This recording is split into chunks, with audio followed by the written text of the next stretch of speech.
This is a Tech Tips rendition, and I'm Brandon Lewis here with Hemel Chevli, and we're going to be today going through PCB Fundamentals for Engineers, a practical guide.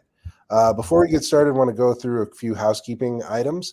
The first of which is if you navigate to the bottom right of your screen and you are in the Meetup platform, you're going to find an icon that says chat. Click that, and you'll see a message from me that's welcoming you and also letting you know that if you have any challenges during the presentation, that you can either drop a message into the chat, you can use the questions tab to just the left of the chat tab, or you can just DM me, so put at Brandon Lewis, and I will do my best to assist you. There's a myriad of different things that could go wrong, but just do one of those three things, or check out the help guide at the very bottom left of your user interface, and that will give you some tips on how to get yourself back on track. Good thing is this is being recorded, so no matter what, if you have technical difficulties and you're not able to participate in the entire event today, there will be an opportunity to check it out again later. The session today is going to be about 30 to 45 minutes. We'll be in that range depending on how deep Hemel dives into specifics of PCB fundamentals, after which we're going to be doing some Q&A. So if you have questions, please submit them in the chat or into the questions tab, and then I'll go through and harvest those questions, pitch them back to Hemel, and he'll do his best to answer them. Then again, if we're unable to get to those questions, we'll answer them later in the DevHeads Discord server, which you can find at https://discord.gg/devheads. So Hamel and a bunch of other technical experts are there, ready, willing, and able to help you with your embedded and IoT design issues. So feel free to jump on over there and join us and see if we can build some stuff together. Like I said, this is going to be 30 to 45 minutes worth of presentation, 10 to 15 minutes Q&A, and we're hoping to wrap up by the top of the hour again. So I don't want to take much more time away from Hemel because I know he's got an awesome presentation lined up. So at this point, I'm going to pass it on over to him and take it away. All right, thank you for the introduction and the housekeeping. So let's quickly jump in. So first, a little bit about me. I'm a hardware engineer, started since almost around 10, 11 years ago. There's a wall of text here, but we'll not go through that. Let's just dive in and get into the talk. So the purpose of this talk is, well, these are the things that we'll cover first. Why are we doing this? What is a PCB? What goes into assemble PCB? How the design process looks like. We'll talk something about the EDA tools that are available, and also what things that you should be aware of when you are designing your PCB. And we'll have a Q&A at the end. So this talk is mostly for people who have not designed a PCB, or they're on the edge of designing the PCB, or have a little bit of experience. And I think they'll be able to take away some tips and make the design better after this talk, I hope. So first of all, we'll start from the very basics, and we'll understand how a PCB is constructed right from the core. Then we'll go through the design process, and then with the first two things, that it will give you some tips and tricks to improve the PCB design in your own way. So sometimes a PCB is also called as a PW board. This is mostly like an older generation thing. So it was previously it was called printed wire board. So if you come across that, it's the same thing as a PCB. Now, PCBs are part of electronics. They are in all electronics, obviously. And you can, I'm sure if you look at your table, there will be a couple of products that will have PCBs inside of them. And they range from consumer electronics to IoT devices, drones, cars, military. And each of these PCBs have a different level of design parameters applied to them. So we'll talk a little bit about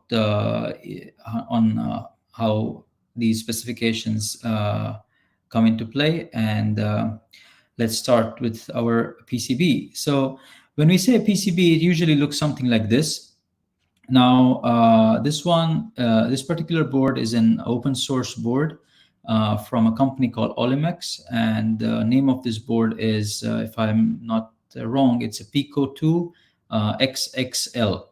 It's a 4-layer board, but I'm just going to use this as a reference, and I'm going to talk about just the top layers, but the same thing, the similar layers also apply on the bottom side as well.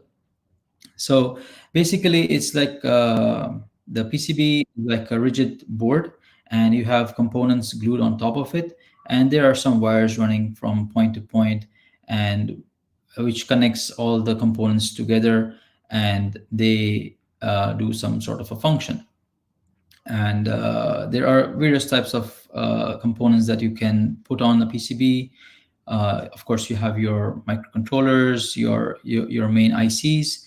You have your powered ICs, then you have your connectors, which enables it to connect to other boards or other sensors and things like that.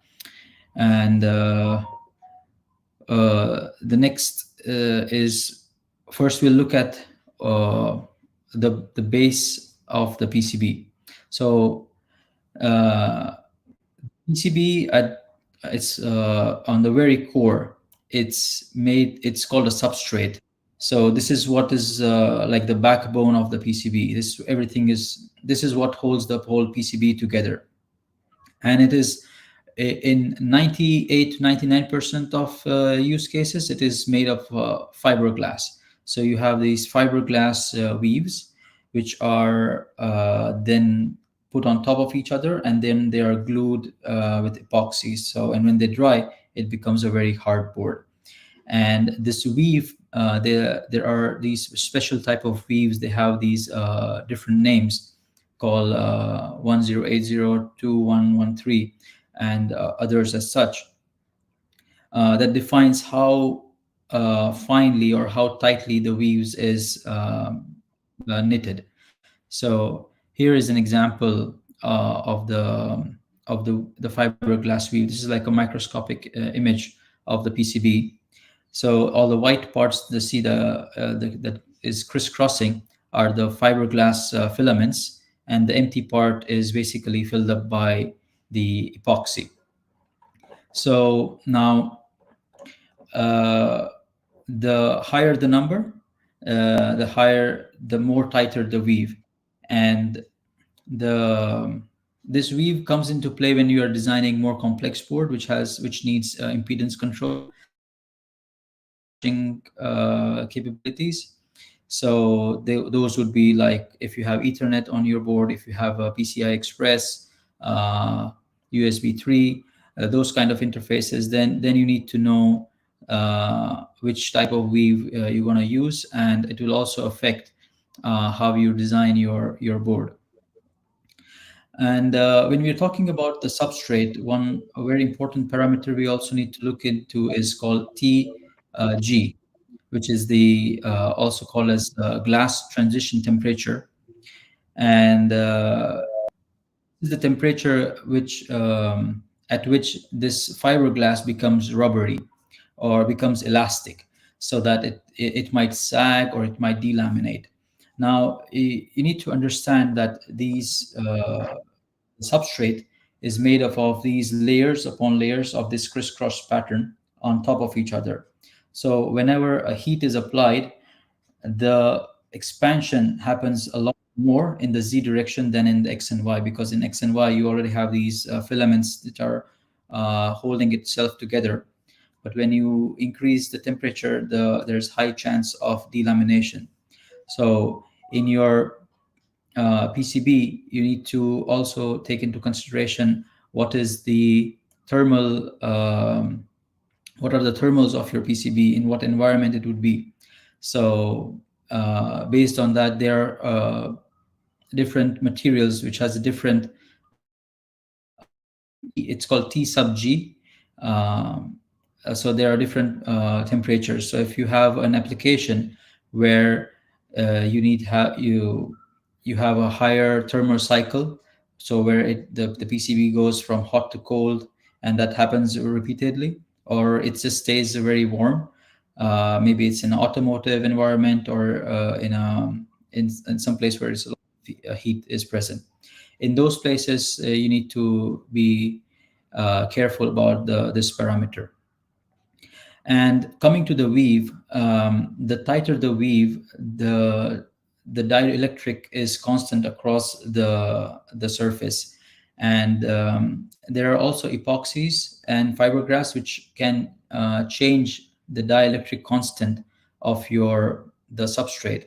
This also is more important when you have a complex PCB, like which will have HDMI or any high-speed interface like that. So the dielectric constant dictates how fast your signal is going to travel from point A to point B. So that's also an important parameter to keep in mind. So next, when we talked about the base, which was the substrate. There's another substrate which is also sometimes aluminum, but we'll not talk about that here. So let's stick with the fiberglass. So now on the fiberglass, you have this copper layer. And this copper layer is on both the sides, top and bottom. And the thickness of the copper is a very important parameter in when you are designing your PCB, because this is also one of the parameters that you have to supply to your manufacturer on what is the thickness. And the thickness is specified in terms of weight. So as in 1 ounce. So 1 ounce of weight corresponds to 34.8 micrometer of thickness of copper.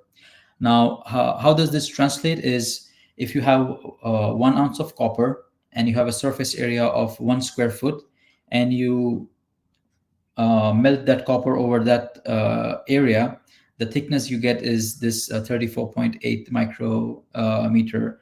That's what's the thickness of the copper. You can have 0.5 ounces of copper, which is half of the thickness. You can have 1.5. You can have 2 ounces, 3 ounces. You can go depending on your application.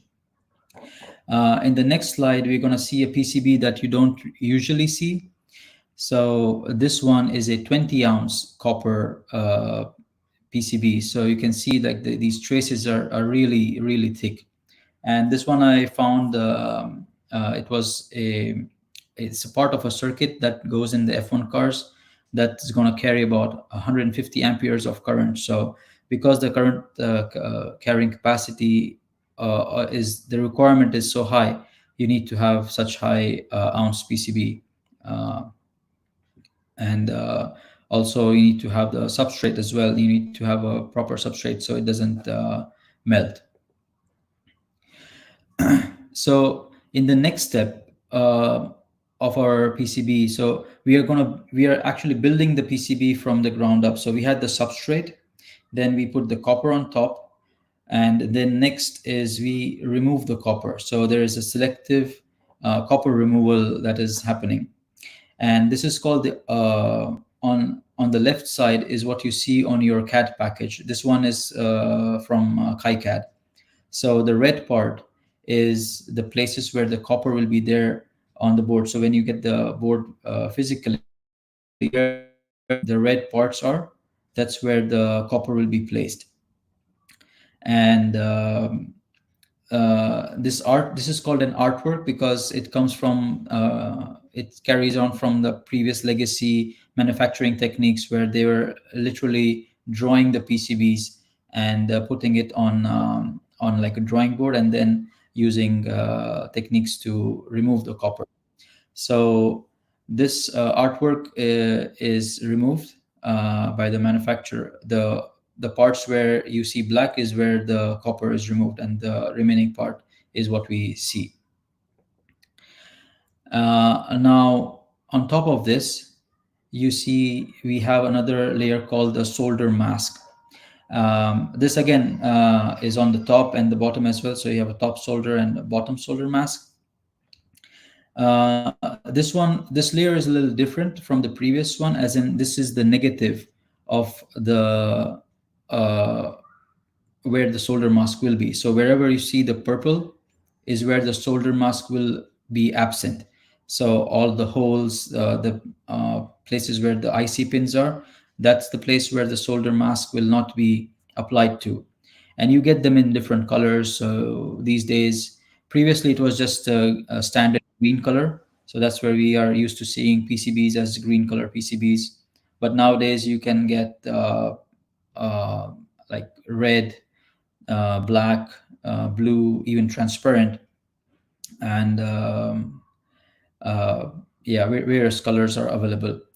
Based on the obviously it adds on the cost, but the main purpose of the solder mask is basically to prevents corrosion. So all the traces of copper, they don't need to be exposed all the time. We only need to expose the places where our components will attach to. So those are the places where we need to expose so that it can be soldered on. All the rest of the things needs to be are basically insulated from the outside world.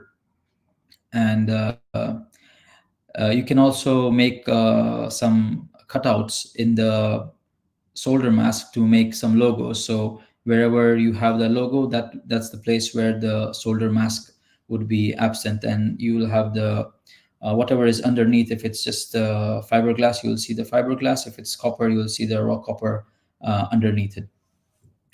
And the next step after the solder mask is called the finishing. So when you're ordering a PCB, there is an option to choose the finish. Mostly it is one of the most common ones is HASL or hassle finish, and otherwise popular one is a gold plating. So where you deposit a very fine layer of gold on the exposed pads on the PCB. There are various reasons to do it or not do it. Depends on the application, and that's the one of the step which we don't say on the CAD package. We tell it to the manufacturer that we want to have such and such finish. The next step, the next layer after the solder mask is the silk screen. So this one is also like the topmost layer. Silk screen on its own technically does not affect the working of the PCB, but it is a very, very useful layer to have. First of all, it's you can put a lot of information on the PCB. So you can place where the pin 1 indicators are. You can say which direction the diodes are. So you can put the anode cathode direction indication using the silk screen. You can put designators, so which IC is IC1. You can put resistors and things like that. So when you are making a documentation of your say maybe you have a jumper or a resistor that needs to be, that could be changed or something like that, you can say R8 on the board can be such. So in those cases, it's very useful. You can also put your logos using this one, and also logos like if you have if your PCB has gone through some compliance testing like FCC, CE, ROHS, and if it's also the ESD warnings, you can put all of those on the silk screen. Again, this goes on top and bottom as well.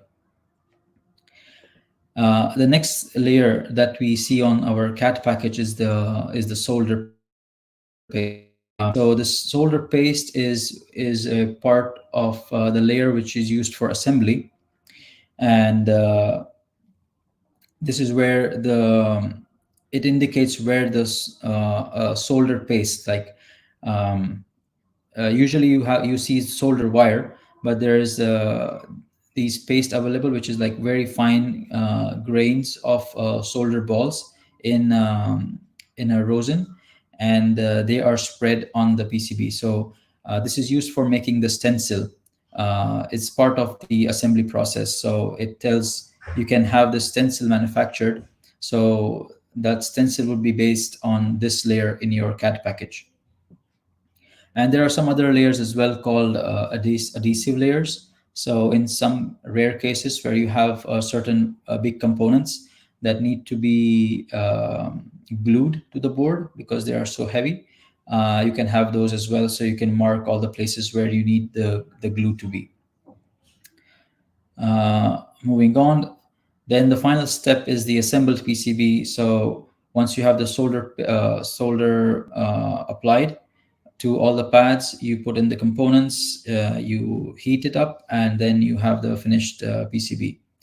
So right now what we went through was just a very quick build up of a PCB from scratch, from the substrate to copper layers to all the other layers that we talked about. So I hope it's clear at this point. Next, we'll talk about different types of PCBs.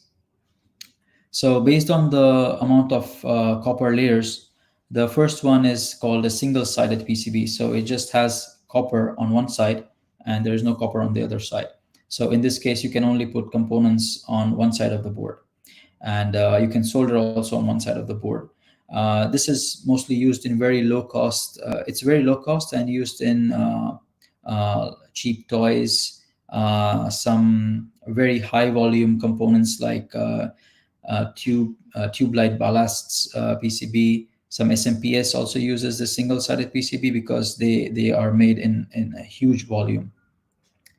Next most common is the double-sided one.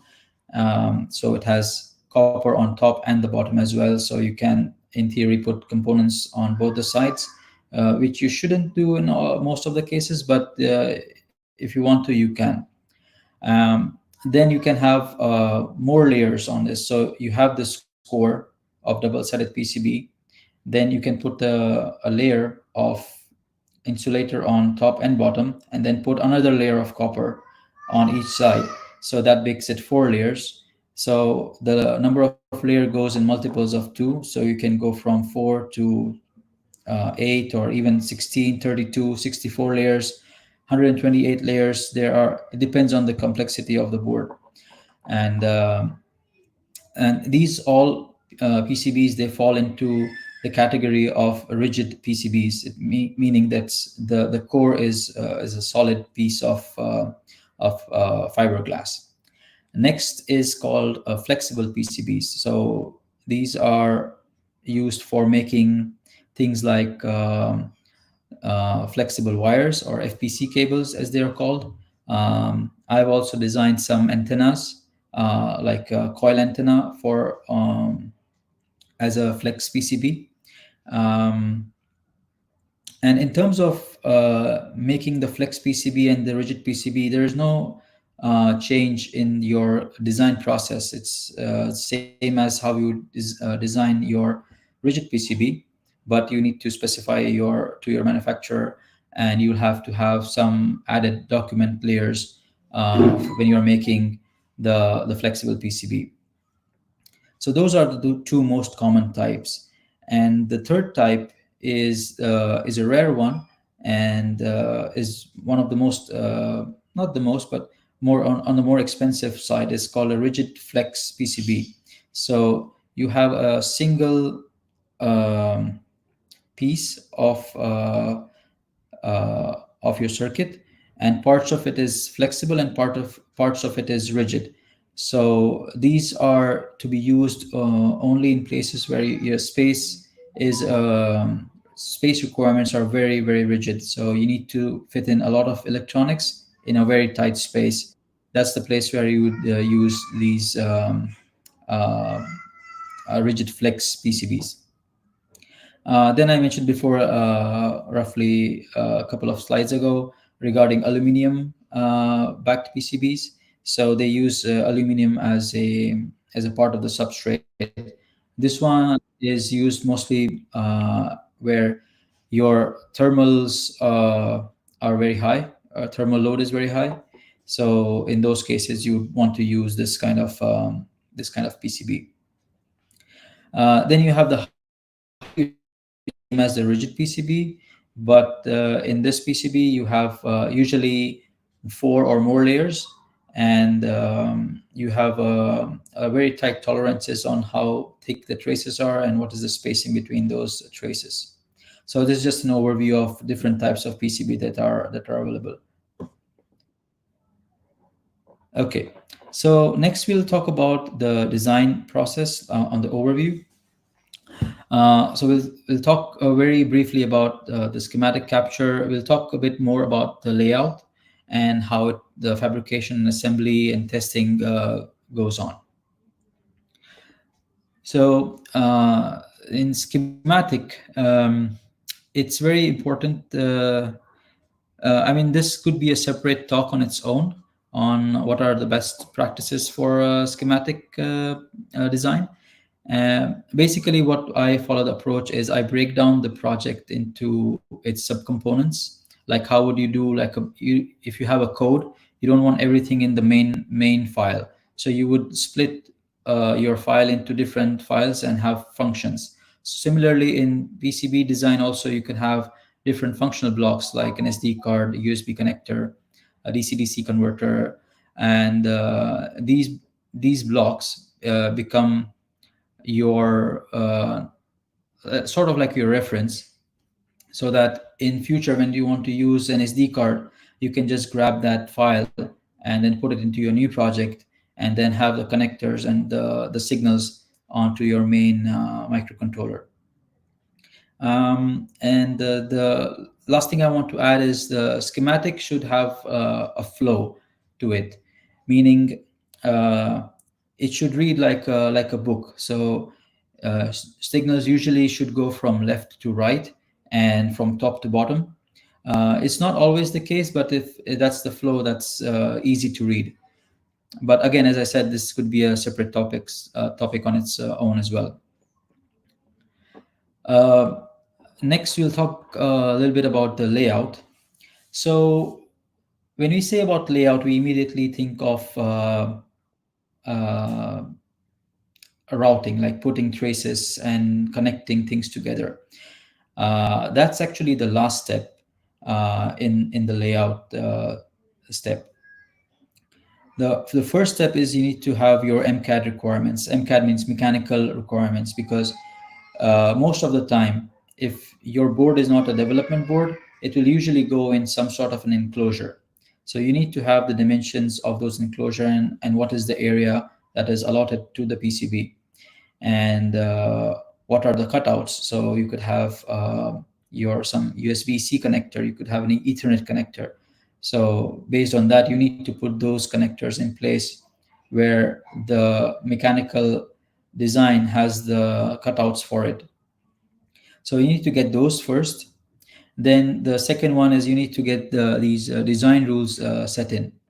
Now these design rules, they need to, different packages and different CAD packages have different ways of defining them.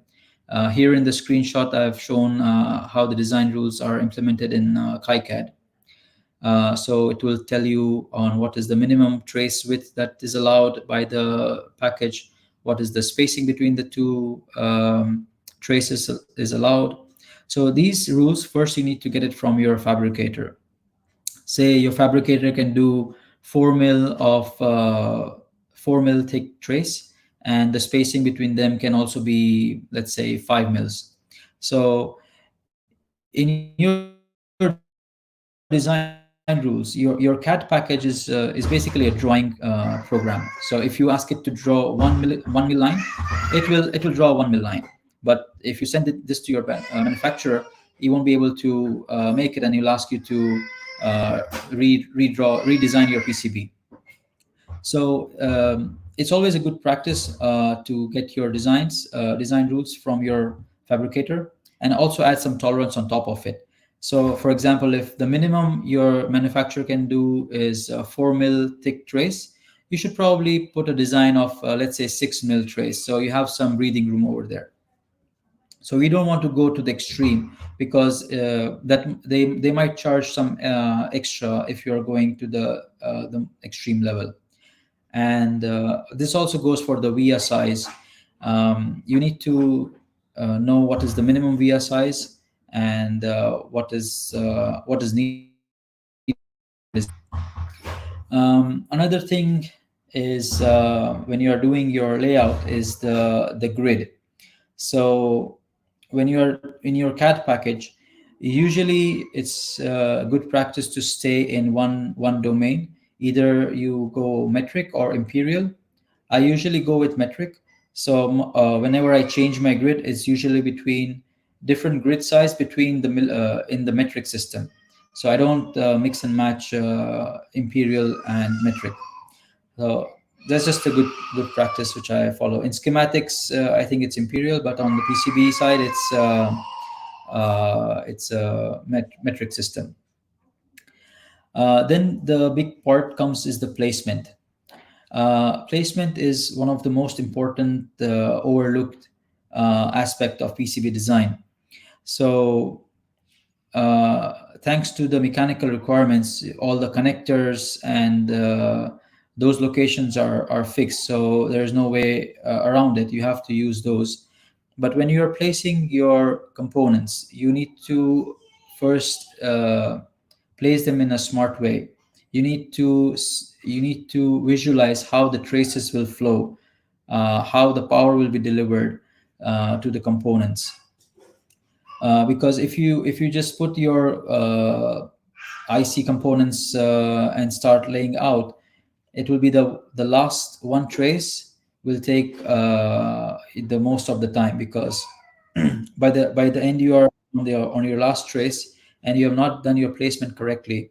You will have to remove a lot of things in order to get that last trace done. So placement is very, very important. Don't ignore this part. And once all these things are taken care of, then that is time to start the routing process. So where you'll connect your ICs, you'll connect capacitors and all of those things together. Next, let's talk a little bit about how the PCB fabrication actually takes place. So if you have the small PCB that we showed a couple of slides ago from Olimex, it's a very small PCB. Usually, these PCBs are made in panels. So you have one big panel, and then you have the same design repeated across the panel. And that's how it is. And this whole panel goes through the step of the PCB manufacturing process and even the assembly process. And at the end, these circuit boards, they are like snapped apart like a Kit Kat, and into individual pieces. This again could be another topic on its own, like what are the different ways of panelizing. So in your CAD package, either you can do it on your own, or you can have your manufacturer take care of that. It's up to you. I usually leave it to the manufacturer, but again, it depends on the design and how you're planning. So let's say if you have your own pick and place machine, so you need to have a certain size of the PCB in your machine. Let's say if you're doing assembly yourself. And in the fabrication, every EDA software, whether it be KiCad, Altium, they will need to generate their files called as Gerber files. These files you can sort of call them as binary files, but these are the files that are recognized by the machines that does the actual manufacturing of your PCB. And There is a new format that has come up a couple of years ago called the X2 format. It's a more intelligent Gerber files, but still, because it's Gerbers are so legacy, and the machines are not upgraded as frequently. So Gerbers will always be the best choice. But if your fabricator allows for X2, I think you can do X2 as well. The advantage of X2 is basically there is some intelligence wherein it will tell which traces which belongs to which net. So it really depends if you want to send in X2, but most of your EDA will for sure be able to generate the Gerber files. And the last one is also very, very important, often overlooked, is your documentation. Now, what are the documentation files apart from the layers that we saw? Is the assembly. So this layer will tell you which layer in the assembly, which IC goes where, and if you can also be, they'll be able to, you can have more information similar to what's on the SIL screen, like the diode location, where the LEDs are. Sometimes you don't have designators. These days, if you have a very complex PCB where there is literally no space for the SIL screen to be present, so in those cases, we use this assembly layer to tell our assembler which location which components needs to go. Other type of documentation is dimensions. So you can have you can put dimensions of your PCB. So not only the length and the breadth, but also distance from hole to hole, from edge to hole, from edge to some important connector that you have the mechanical cutout for. And you can also put in these special notes, for example, this PCB V-cut. So on how many places you need to, where exactly you need to have this V-cut applied. So these are the things that are needed in the documentation. So this is the PCB fabrication.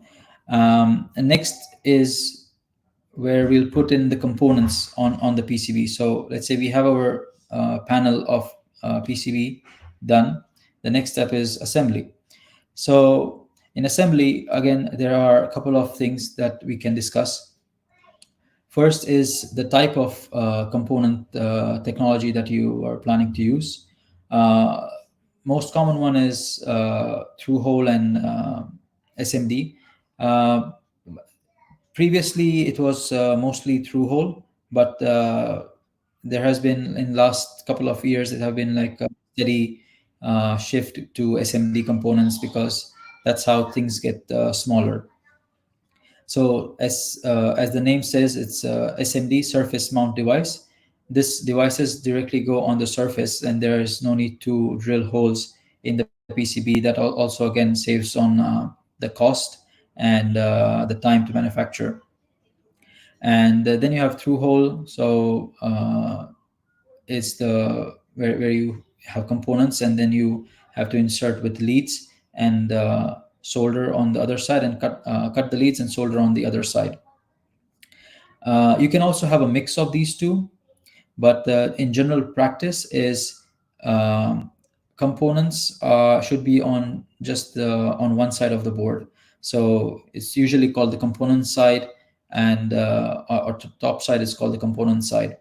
So whether it's SMD or through hole, if it's on the top, that's like general accepted practice for most of the electronics. But of course, it's not a rule written in stone. Sometimes you need to have it on both two sides as well. But having those kind of mix and match will increase the cost. So if you have SMD on top and through hole on top, you can have SMD on the bottom. You can also have through hole on top and through hole on bottom. but then you would need to use you may not be able to use automated assembly uh, lines. You might have to use manual soldering. So it again depends on the application. There is no one size fits all. Then also you need to be aware of how the soldering takes place. So your components. Usually there is this technique called wave soldering, and is basically you have molten solder coming out from the bottom as a wave, and you pass your board through this wave. So wherever the through hole components are will be uh, will be soldered.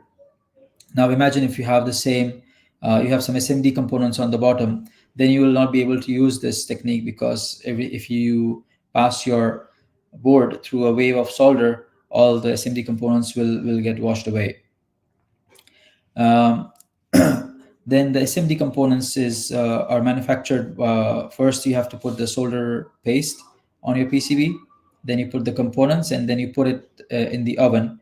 So it's a conveyor. It's an oven with a conveyor, with a very precisely controlled temperature gradient throughout the line. So it does the soldering properly. The next one is called vapor phase soldering.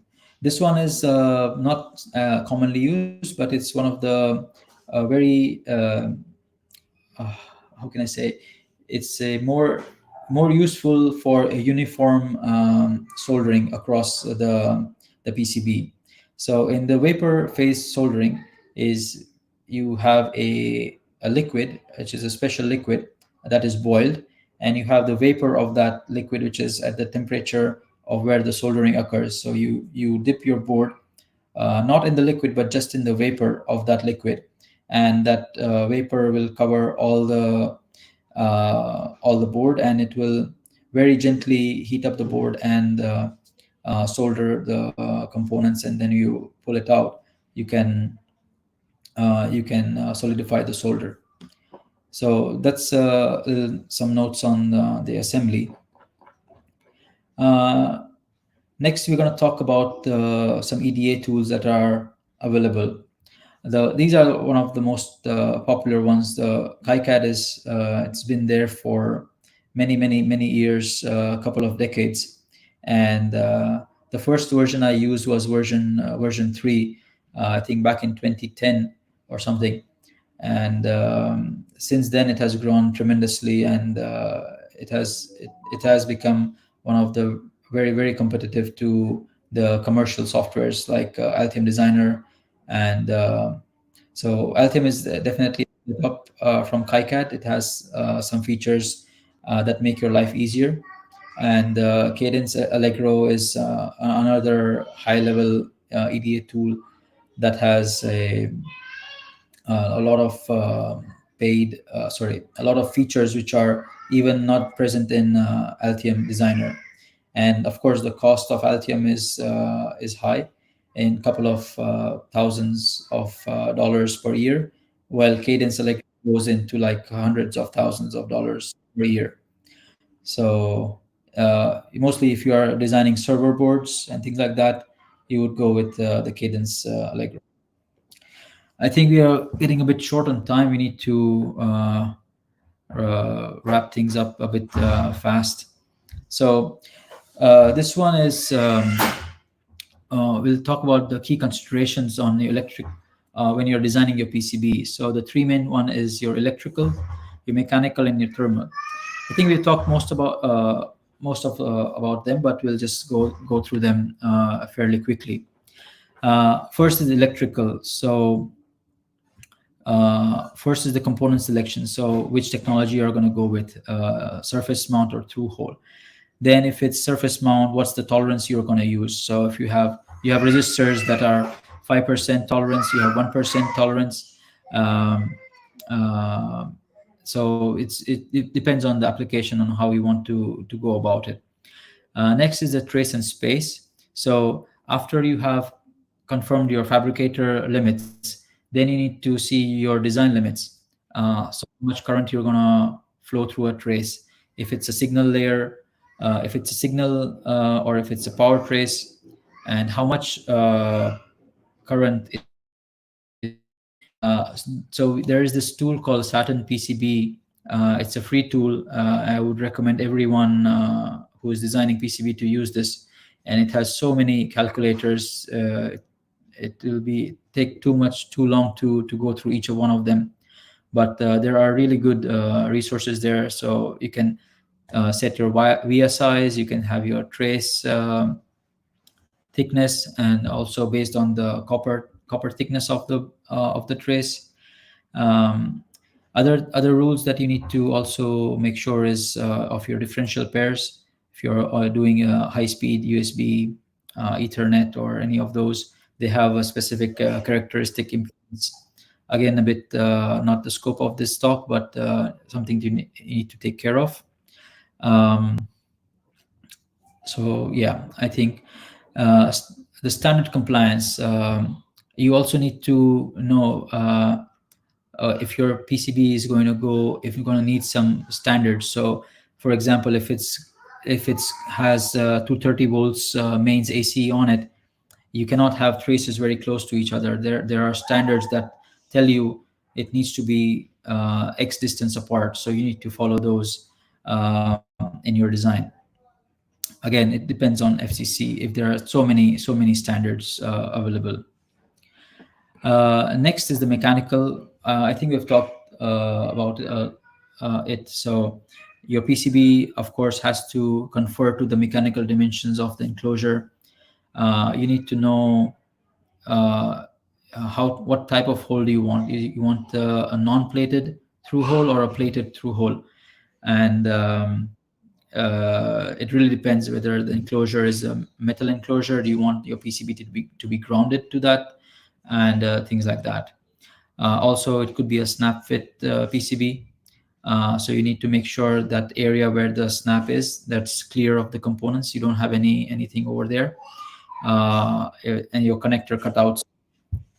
So not only you have to make sure your cutouts are close to each other, but you also have to account for the thickness of the connector that will go in that connector. So let's say you have two USB connectors and you place them very close to each other, and they're far away on the PCB level, but when you try to plug both of them in, you can only plug in one because you have not accounted for the thickness of the wire itself.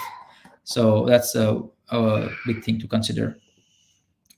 Next is the thermal management. It's also very important. So there are two things. One is thermal cycling of the board. So if thermal cycling occurs from the environment, so if it's in a place where it gets very cold and very hot, let's say if it's in a car, so those places it gets very, very hot.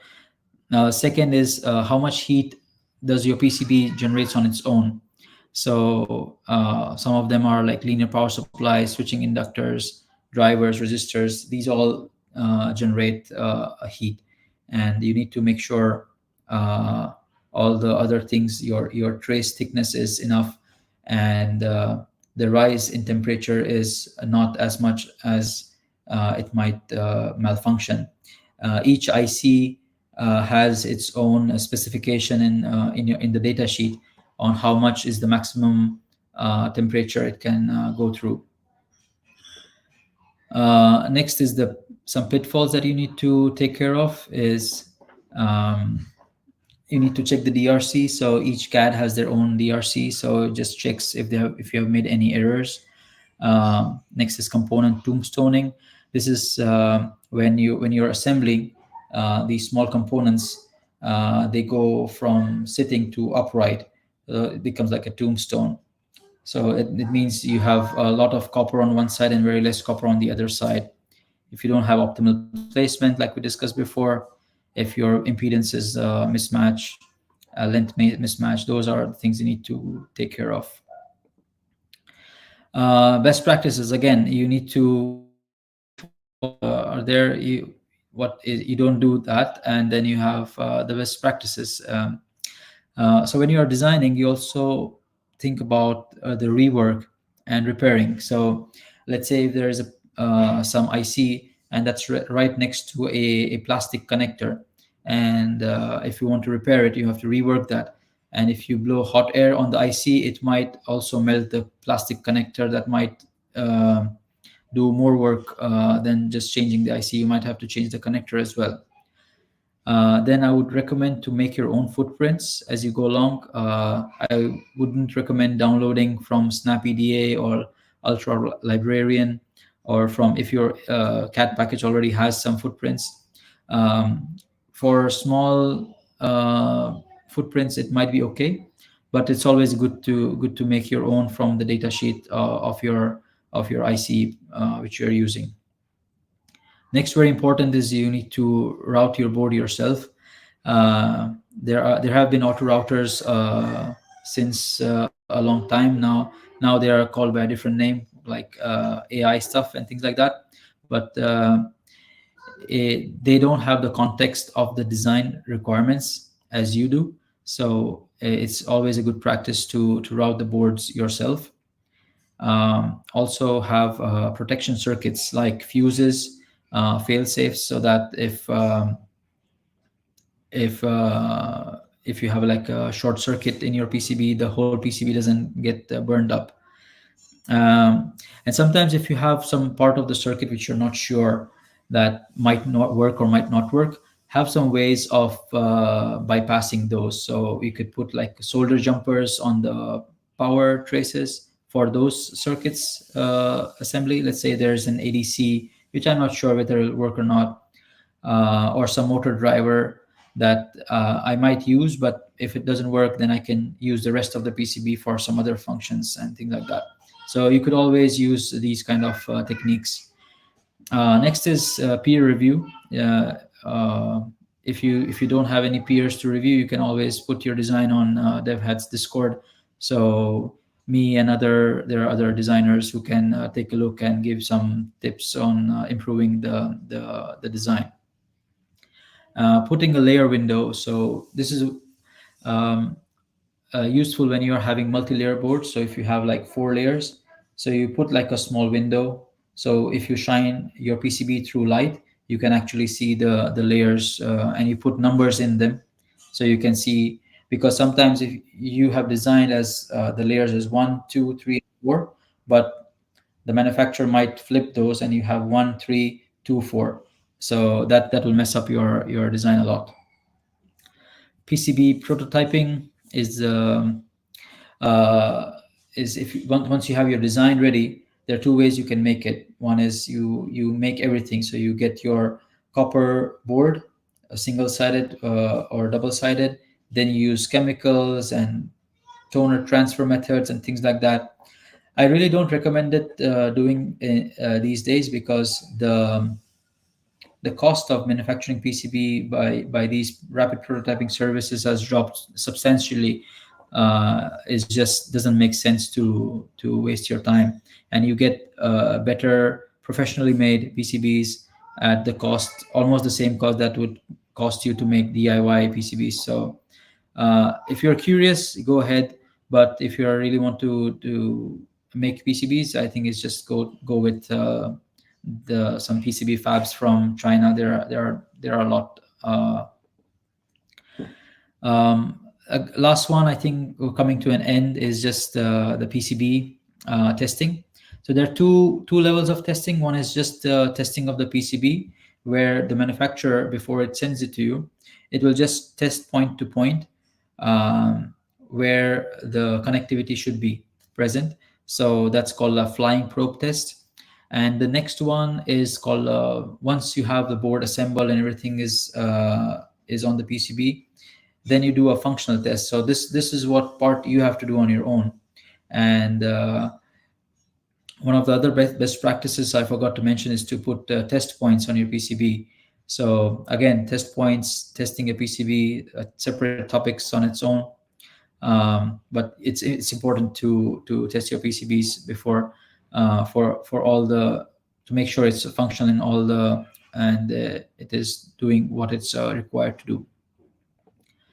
Last one, some of the is as you know, AI is a buzz, and there are some tools that are available for us.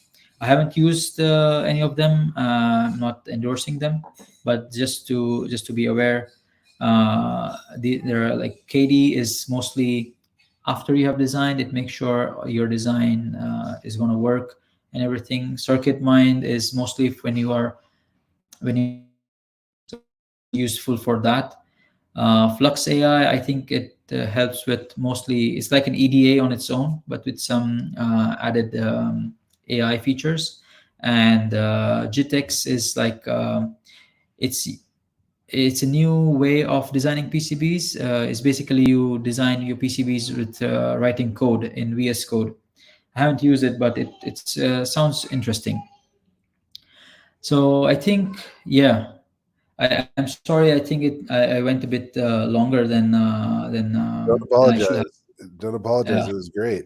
It was great. thank you. And honestly, I'm really excited because like put in the chat, this was more of a conceptual, theoretical discussion, like a whiteboard type session, but we're some of the subsequent sessions are going to be more practical and hands-on, focusing on the application of some of these concepts.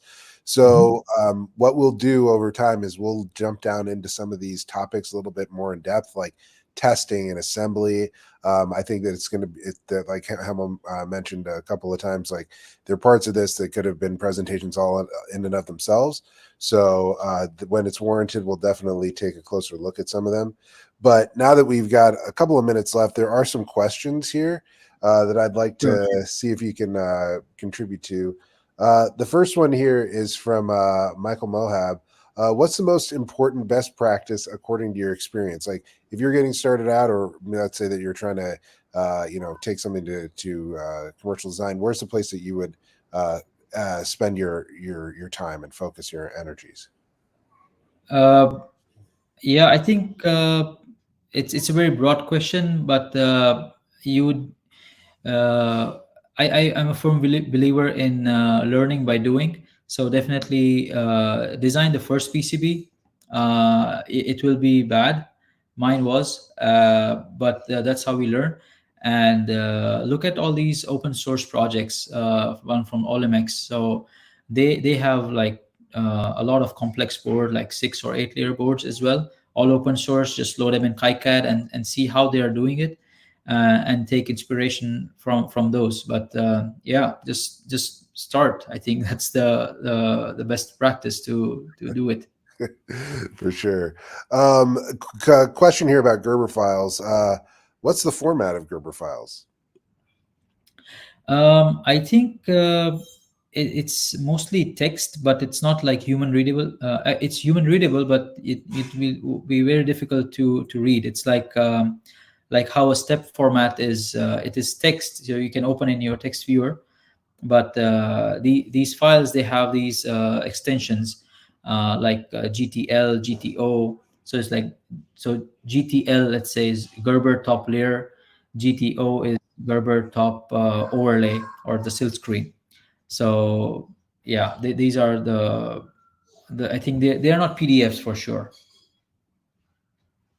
But you can export PDF files from your EDA. That's for sure. You can do that if you are doing toner transfer on your own. So you can generate PDFs of all the layers that's there. PDF, SVGs. Yeah.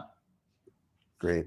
Good question here. Any recommendations for component arrangement in PCB design, as well as standard values or specifications for its testing points? So we had a really general question and now a pretty specific question, but let's break this into 2 parts. Any recommendations for component arrangement? Let's take that first. Yeah, so you always go from big to small. So you arrange your bigger components first. You don't start with your where the capacitors or where the fuses and where the resistors are going to go. You decide where the big components are going to go first, like your microcontroller or your microprocessor, your power section, your ADC. If you have some sound related stuff, so you can have a partition for sound. Not like a separate partition, but just like a logical partition where you place your components as such. So that's one. And for The testing second, point, yeah, standard values or specs for testing points. again, testing points is a topic on its own, but usually you should have like at least like 1 millimeter circle or a square pad on your PCB. That should be enough to for the pogo pins to come in, and it's also big enough so you can maybe solder a small wire and hook it up to your oscilloscope and see what's going on. Awesome. And like we said, there's more of this content to come, so just keep an eye out. And I'll put a couple of links in the chat here to point you to where you can follow and see what events are upcoming. Looks like there's another new question in here, and this time it's from Adriano. Any recommendations for books or resources about PCB prototyping? If you look in the chat, Adriano, there are a bunch of links to YouTube channels and stuff. And websites and things, blogs that would be helpful. KiCad and Altium have a lot of design resources, and then also if you download the handout, the presentation slides, if you go to the apps tab in the bottom menu, and then handouts, you'll see the presentation slides there for download. But we'll ask Hemel, what about books or other resources besides what you listed there? Not particular books. You find a ton of information in application notes. So if you have these application notes are written by very, very experienced engineers, like say you're designing a LiPo charger from microchip, let's say. So they have these application notes, and when you read through them, they are the real troves of knowledge. The books, yeah, they're helpful, but yeah, I've learned a lot more from app notes than books. Great. Another question here. How do you decide routing width? It depends. Sorry, I sound like a broken record, but there are a lot of things that it depends on the design requirement. There is no one size fits all. If it's a power trace, it depends on how much current it's going to take. If it's a trace, whether it's impedance controlled or not, depends on that. But if it's just a single-ended trace, you could go with your normal width of let's say 10 to 12 mil trace width is fine. But yeah, you need to know what is going through the trace before I can answer what is the width of the trace. Great. Another question here, which is actually a follow-up from previous question. Oh, wait, no, he put it in 2 times. Mohammed Salah asks, what are the recommendations for front and backside components of a PCB? Like which ones go where? In terms of placing it, I would recommend to have it all on one side. So all the components on one side and just have nothing on the bottom side. But again, it's a very, very subjective thing. This is what is the trend in the new dev boards that I'm seeing. Like if you see Nucleo boards from STM32, if you see NRF dev kits from Nordic Semiconductors, if you look at those dev kits, all the components are on the top. There's nothing on the bottom. There's just information, some documentation on the bottom side. So now, given these are development boards, it's not a product. In a product, it's going to be different. So I had one in my previous work. We had 2 PCBs with the same controller. On one of them was just components on top, and others it was a mix of through hole on top and bottom. So it depends on the application where it's going to go. Great. In terms of the why that is, like why do you think that there's a trend towards putting all the components on one side? I think it's easier to debug and probe. So you can have all the components on one side, and you can have all the test points on the bottom side. So when you're doing volume production, you can just put your board on a bed of nails, so there won't be anything to interfere with, and maybe that's why it's one of the reasons. Second, it also saves cost on the assembly. So your board has to go through the assembly just one time, versus if it's two times, you have to put the assembly. You have to place the components on top, flip the board, place the components on the other side, and then put it through the oven. So that's how it works. And sometimes if there is a heavy components on both the sides, it might just fall off. Due to surface tension, the small components they remain stuck even if they are upside down. But yeah, I think it just saves cost on the assembly as well. Great. I've got one. I think that probably answered your other question too, Mohammed. So we'll skip the last one here. Let me check the chat. There's something new. How do you decide on OSB, ENIG, HASL, etc.? If you are using some very fine pitch components, then and if it's going in an environment which it might be, so when I say fine pitch, so all your like BGAs and stuff like that, they have very good reliability of getting soldered when it is gold plated.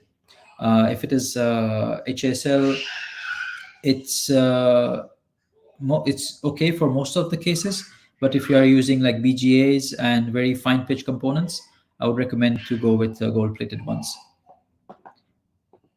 Great. My question here for you, Hemel, is what can you tell us about yourself and your background, and what are some of the things that you've designed commercially? Sure. So, wow. Yeah, so I'm currently in the Middle East, in Dubai right now, and I'm working in a company which is more into the medical field. Won't be able to talk too much about it, but my previous one was a IoT company, which was in the construction sector, and over there I deployed about. I mean, we have. I was part of the manufacturing of mass manufacturing around 50 to 60,000 devices, and they were FCC certified, they were CE certified, and the toughest compliance testing that took us almost 1 year to get was the called IECX. It's called for intrinsic safety. It is needed if you have any components going into oil and gas industry. So it took us 1 year, and it also cost us just like 100K USD to get the certificate. But once you have it, then only those people will talk and things like that. Yeah, apart from that, there have been like previous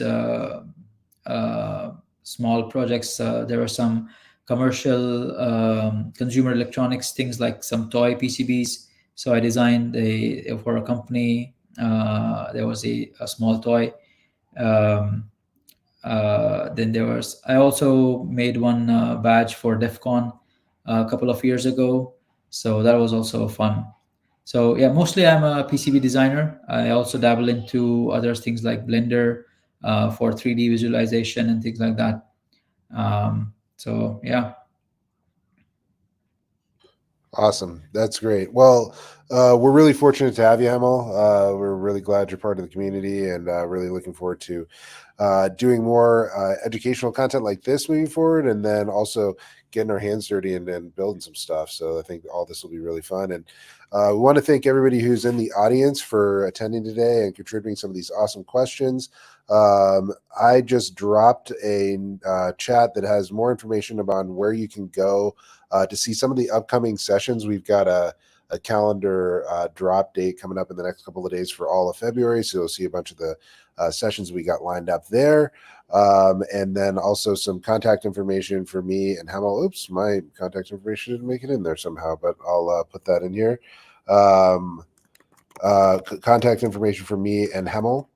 So if you want to reach out and say hi or check us out on LinkedIn or in the community, you can find our handles, because not everybody uses their name as their handle, which is interesting. So Hemel does, though. It's full transparency, right, Hemel? All right. Yeah. All right. Looks like there's one more question here from Mohammed again. From your experience, how can I confidently demonstrate PCB design skills? Beginner-friendly. Are there any beginner-friendly PCB projects that I can work on to prepare for a career in this field? So let's break that into two parts. Any beginner-friendly PCB projects that somebody can start on? Yeah, great question.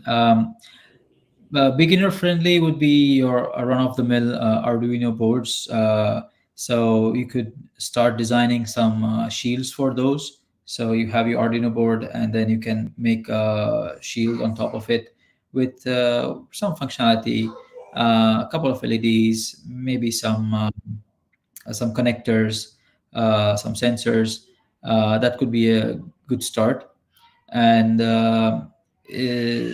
just work your way from up there. So start with two sideboards, then 4-layer PCBs. Learn about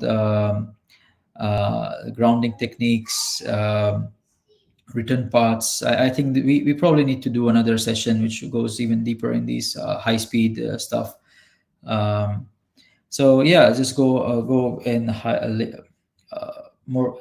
start from basic, and then slowly work your way up and make more and more complex boards, 4 layers, 6 layers, and try to have more interfaces, more high-speed interfaces like USB 3. You can start from USB 2, go to USB 3, Ethernet, and then go from just a microcontroller and slightly go a little bit above and go into like low power microprocessors, which are like still fine pitch, not BGA. So you can still solder them manually if you have to.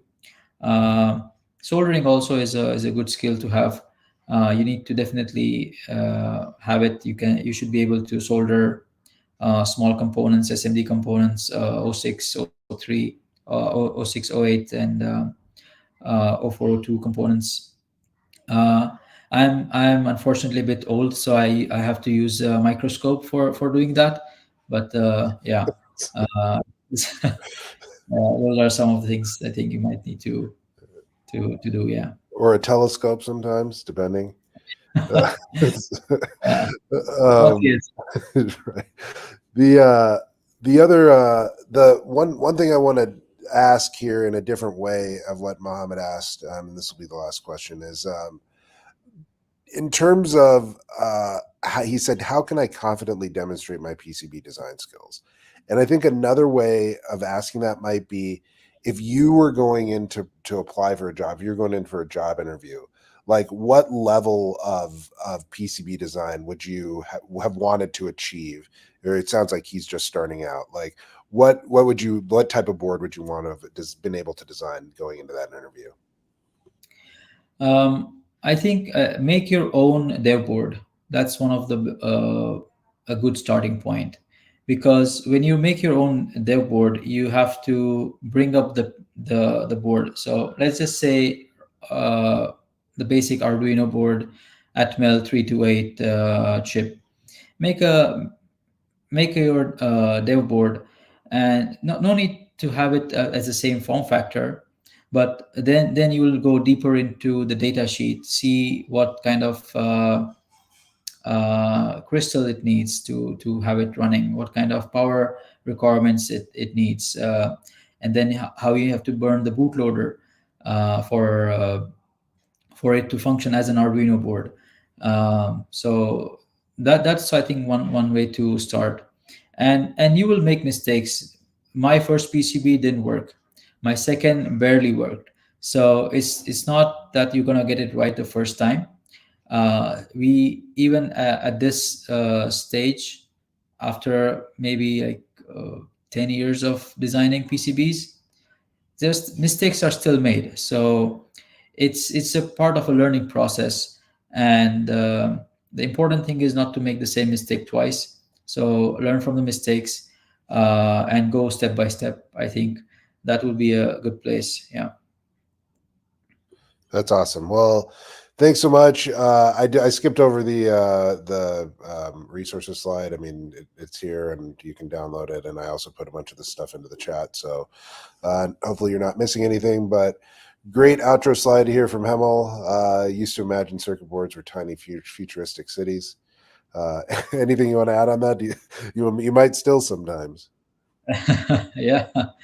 No, I'm really thankful for giving me the opportunity to have this session. I really hope everyone who attended got a little value, and I'm really grateful for giving me 1 hour of your valuable time. And I hope I was able to add value to you guys. So thank you. Yes, thank you all so much. We really appreciate you coming, giving us your time, and contributing to some of those questions. Feel free to hit us up in the Discord community at DevHeads or at discord.gg/devheads. The site's in beta. It's up at devheads.io, so you can check it out there. Give us your feedback. It's a community, so it's for all of us. So if you see something, say something. We're always looking to improve. And yeah, we are going to be publishing more content on our schedule pretty soon. So keep an eye out, and we will see you next time. Thanks a lot, everybody. Have a great week.